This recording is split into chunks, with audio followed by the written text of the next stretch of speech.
A strange twist of fate. I got on the plane in Frankfurt Airport, flying to New York, and a man was seated next to me. It was the same man I had just met in the airport terminal. So he became my fellow traveler during this journey across the Atlantic.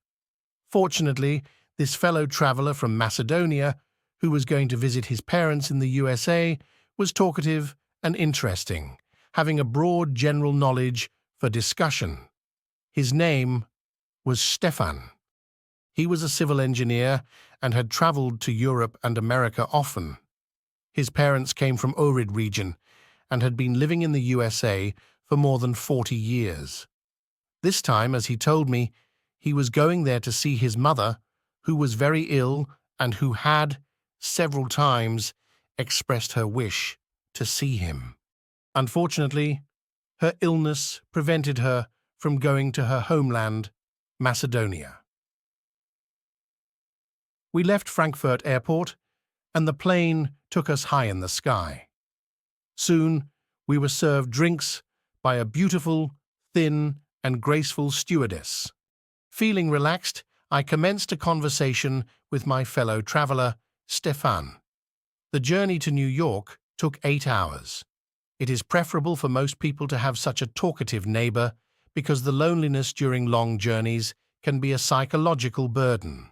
In addition to being talkative, my fellow traveler told me his story as well, which I have titled A Strange Twist of Fate. His place of origin was the Ohrid region. Almost all of his life, he was left to himself, to live his life as he wished. His goal was to graduate and justify the freedom he was given and the faith his parents had in him. While he often hired and captained a rowboat for short travels by the lake, especially for women, in order to show them the sights of Ohrid and Struga, as well as Lake Ohrid. He was a student.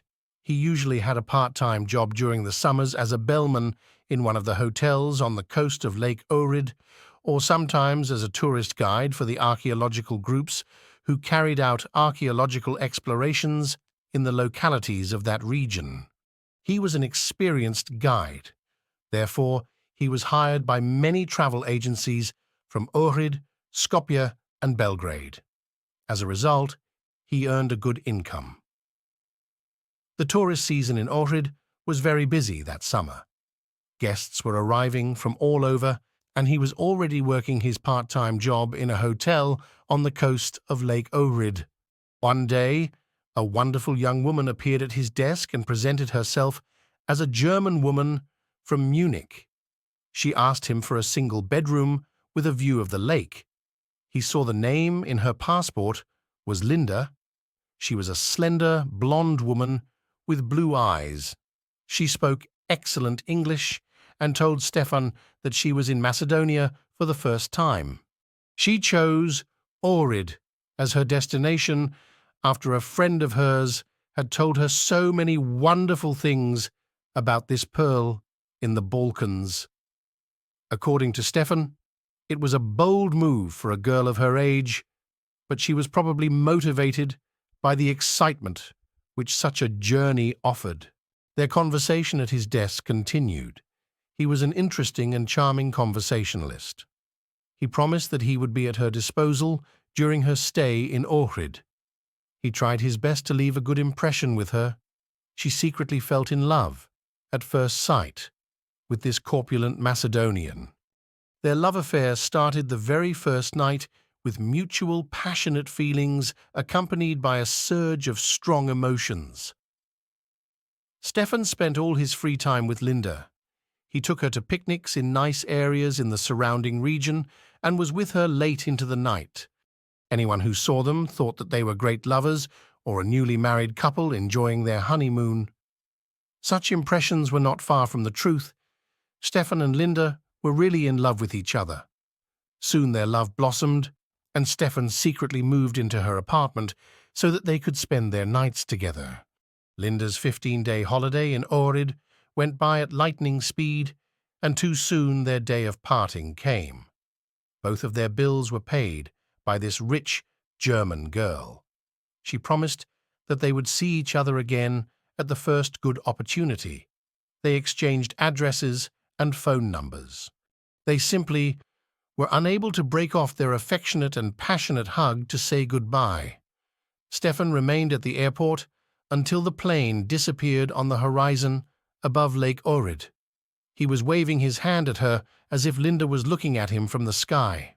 However, their parting in Ohrid didn't sever their contact. Every second day, they had telephone conversations at her expense. She knew how to fill the time, not only with an outburst of emotions, but also with concrete proposals for their future meeting. It didn't take a long time. In the beginning of January the next year, only 6 months after their parting, Linda announced her second trip to Macedonia. Their accommodation was in a hotel in the center of Skopje. Their rent-a-car picnics to Bitola and Pelista, Tetovo and Shara, Mavrovo and Bistra, Docran and Berovo, to Radica and other places started and ended in Skopje. This time, Linda stayed in Macedonia for 1 month, and twice during her stay they went shopping to Solun. They usually stayed for several days in the winter ski resorts in order to visit several monasteries such as St. Jovan Bigorski, the monastery of Osogovo, the monastery of Lesnovo, and others. Linda used her video camera to make a documentary which she presented to her colleagues at the company in Frankfurt, owned by her father. The ideal summer-winter odyssey of Stefan and Linda lasted for 3 full years, until one day she put forward a concrete proposal to get married, buy a house either in Skopje or Ohrid, and live together. Shocked by these proposals, Stefan asked for some time to think it over. He already had a girlfriend in Macedonia that he wanted to marry and start a family with. Linda didn't know this and had no idea that he already had a girlfriend. Their relationship was just a facade, without a firm foundation. After Linda's proposal, they agreed that Stefan would make a decision and make plans before she returned. It was the most difficult time of their relationship for him. What was more dramatic was the demand from his Macedonian girl to marry her. Therefore, Stefan found himself in dire straits. His Ohrid romance with the German girl slowly but surely was becoming a trap that attracted him so much because of their absolute harmony in love and Linda's wealth, but the future frightened him a lot at the same time. The Boeing was approaching the North American continent, and Stefan's story was almost finished, but I was impatient to hear the end because we are almost helpless when we realize that we are not masters of our own destiny. Did Stefan find a way to get himself out of the situation? His answer was unpredictable, and Linda's conduct was unforeseeable. Only 3 months after their last meeting in Skopje, Linda again arrived in Skopje. She was very excited and ready to accept all proposals that Stefan would offer her. Much to her surprise, however, they were not as she expected.